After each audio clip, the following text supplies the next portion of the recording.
But, I mean, isn't it also true, though, I mean, in the New Testament, when Jesus dies and commits the ultimate sacrifice, a lot of these laws that were in effect during the Old Testament were bypassed. They were dropped because we were under the New Testament. The sacrificial laws, traditionally within Orthodox Christianity, it's the sacrificial laws that were eliminated by the sacrifice, not the moral laws.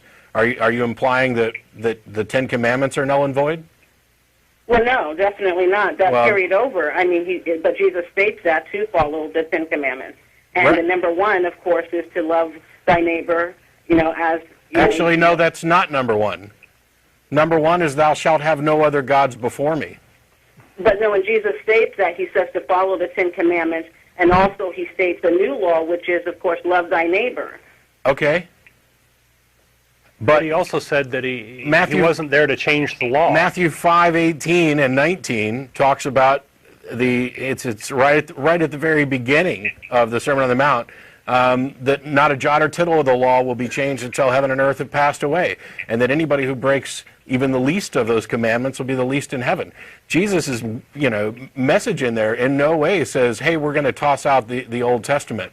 What the fulfillment of the law traditionally was, you no longer have to sacrifice animals. God is basically, even though he enjoys the smell of burning blood, he's over that, and you don't have to keep making those sacrifices because this has been made for you. But the moral instructions don't change, and there's no indication in the New Testament that the laws pertaining to, for example, killing witches or homosexuality or slavery were changed at all.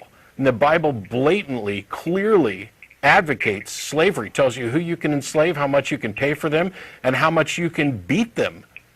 That's never trumped in the New Testament. If anything, it's made worse. In 1 Peter 2:18, there's an instruction there for slaves to obey their masters with respect, particularly if the masters are cruel. Now, this sort of soft apologetic that modern Christians seem to have of, oh, Jesus is all about love your neighbor as yourself and love one another, and we got rid of all that old stuff. It's hogwash. It's nonsense.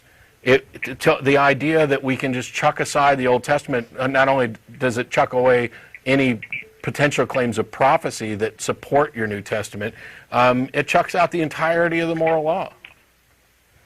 It's pick and choose. It's a recent invention. Religion, right? And it's fine if that's what somebody wants to do. I mean, if there are good people who would say, I think the Bible's wrong about slavery and genocide and all of these other things, and I'm just going to focus on these particular passages that are attributed to Jesus because I think that they are a good way to live.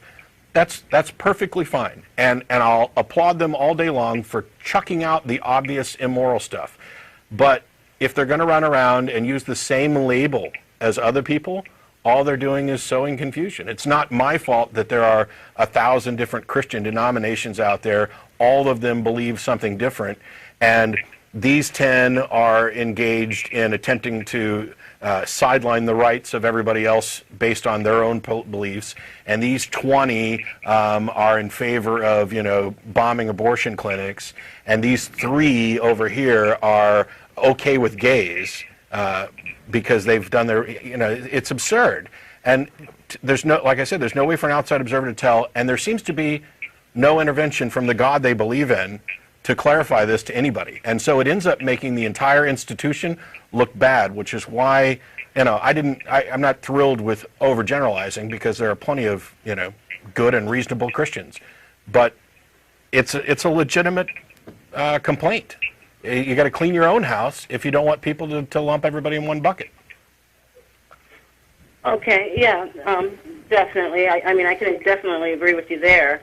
But, I mean, are you saying that the world would be better without the belief of God? Yes. I think so, too. I'm convinced that's the case. What about a lot of the people in the world who actually draw hope from the fact that there is a God?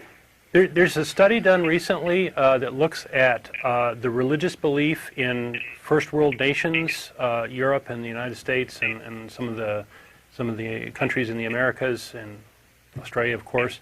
and it correlates, it looks at the rates of religious beliefs in these countries versus various social ills like abortion rates, sexually transmitted diseases, homicide, infant mortality, teenage pregnancy, and all these things. And on all of these things, religious belief is correlated with the ill.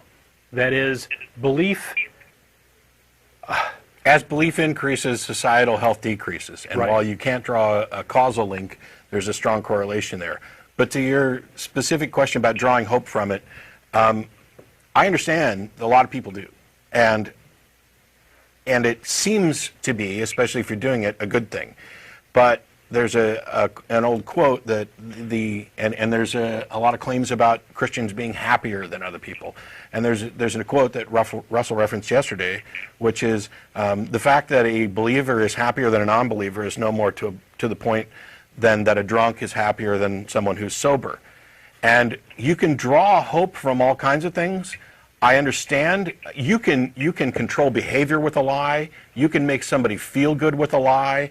You can ease anguish and fear and mourning with a lie. It happens all the time. It doesn't change the fact that it's a lie. And it's my personal view. I would prefer the truth. I would also, by and large, prefer a world that prefers the truth. I would not make any attempt... To kind of quote a few good men, some people can't handle the truth. Maybe. I don't buy that. I don't buy that. And we talked about this... Some people might need to grow up. We talked about this yesterday. This idea that there are some people who just need it. It may be the case that... I mean, not to get too personal, but like, an example, I mean... My father being, a veteran of many wars and retired, I mean, at one point really just wanted to put a bullet in his head. But it was because of his faith in God that he would get through it. And, that God was with him that moved him to the next level. And I understand that. My thing is that when people say that people need religion, that they couldn't cope without it, etc. The reason I think this is... Well, some people. Sure. It's the huge excuse that there are some people who need this. I think that is a fundamental lie. And the truth is that in much the same way that I can't build a car engine because I haven't been taught how to do it, so I need to rely on my mechanic, that's the same argument that people are using with respect to religion. And instead of giving them the religion that seems to do something for them, in this case it's not like a mechanic because it's not actually doing anything, it's just telling you it did something. Instead of doing that, we need to give people the tools with which they can take control of their lives, they can deal with reality, they can learn to cope. Make better decisions. I think that truth is always going to be preferable to fiction. I do not deny the fact that lies can be used to positive conclusions on occasion. I just don't like them. It's just fraught with manipulation. Anything else? No, that's everything. It's really been fun talking with you guys. Thank and you, I'll Joanne. definitely be watching your show. Appreciate it. Joanne. Thank you very much. Thank you. You're welcome. All right. Bye.